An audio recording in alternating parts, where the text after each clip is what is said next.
What's up, guys? It's Codex, and welcome back to Dying Light 2. We were taking another close look at the factions, and a lot of people have been asking, what happens when you get the full on one faction? So I am at my last substation, and we're going to activate it here, and we are going to give it to the peacekeepers.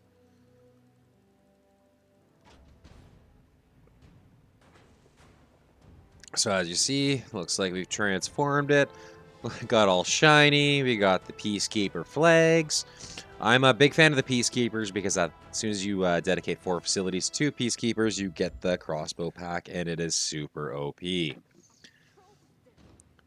So we got the UV trap. We got some parkour experience, and we can assign windmills to this faction. We'll let everything keep on loading in.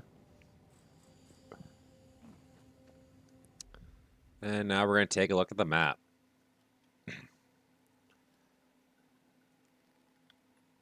So I have all the peacekeepers. That's not actually there. I don't have the one survivor. It's just a visual glitch. But I do have all of the peacekeepers. So the main difference between the peacekeepers and the survivors is you're gonna have a lot of survivability in the survivors. Doesn't really give you something that's like, ooh, I want that. The zip lines are cool. The airbags are cool. Landing bags. The survivor revival, which is the equivalent of the PK crossbow, isn't as cool as one would think. Some survivors can revive you in the location which you fall in. That's really nice, but that damage on that crossbow, which you'll see here, mini boss in the cathedral, take it down pretty quick. Then you get the air vents. They activate increased mobility, increased airbags, and two-way zip lines. But the car traps are very useful running around, especially at night, to get those chases off you. The PK Razor Cannon. I did play with one of these earlier, and it was tons of fun. The electrical traps are there. The crossbow pack again, which I have been raving about, and you can see yesterday's video on how OP it is. Molotov lanterns, the pendulum traps, which could knock out a group nice and quick, and the UV trap lights. So if you get all of them, you basically unlock more side quests for that faction. Now, from what I've did some digging and reading, either way, these side quests are not going to affect your main story. These side quests are purely for shops, extra story missions, some background.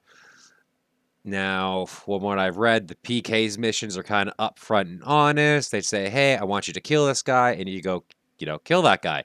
Um, when it comes to the survivor missions, they are a little bit more, hey, help me, and not give you all the details. A little bit more slyer. I've seen a lot of posts on Reddit about people saying, they did not like the characters of the survivors and kind of wish they'd gone PK. So there is that to bear in mind if you're really playing for the story. PKs and might be a little bit something more funner for you to play. One of the things we have talked about is switching back and forth between PKs and survivors. You cannot switch back. I said it in one of my videos when I was going back and forth, that you could go back. You cannot go back. That was from a misread pop-up, which you can actually go back and read everything. So if you guys ever miss any of the hints, go right into your journal, and it'll actually re-come up with the pop-up. It's when you're coming in here, it's in one of these areas, fast travel, merchant GRE. So it does say when you activate the facilities that only one faction can control it. So in your next playthrough, now you can mix and match because again, you're just going to be getting extra side quests depending on which area you have dedicated to survivor or PK. So you have your central loop. This will always be survivor, and in the old section, Trinity will always be survivor. It's these other sections in mine, they're blue, that can be either or, and again will affect side missions in that area. Now you can mix and match. I again really like the crossbow, and I really like the survivability of the PKs. I find it's pretty overpowered considering the survivors. It's really honestly about your individual gameplay. I really enjoy being able to run and activate some car traps, much like a fan from Dying Light 1. You can activate different traps as you run by.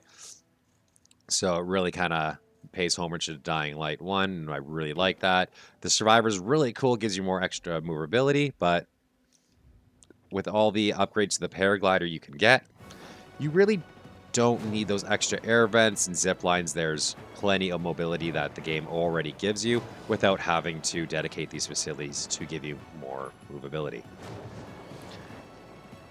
If you guys did like today's video, make sure to like, subscribe, and hit that notification bell.